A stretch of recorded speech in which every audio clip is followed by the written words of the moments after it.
আপনি যাই করেন, আমার কথা শোনেন, আপনি যাই করেন, যত পাপই করেন না কেন, নামাজটা ছাড়েন না।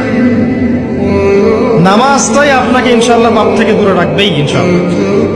যে ব্যক্তি নামাজ পড়ে তার মধ্যে একটা মনের মধ্যে একটা ভয় কাজ করে যে আমি নামাজ পড়লাম, কিভাবে ঘুষ নিব? নামাজটা পড়লাম, কেন সুদ খাবো? নামাজ পড়লাম, কেন মানুষকে ঠকাবো?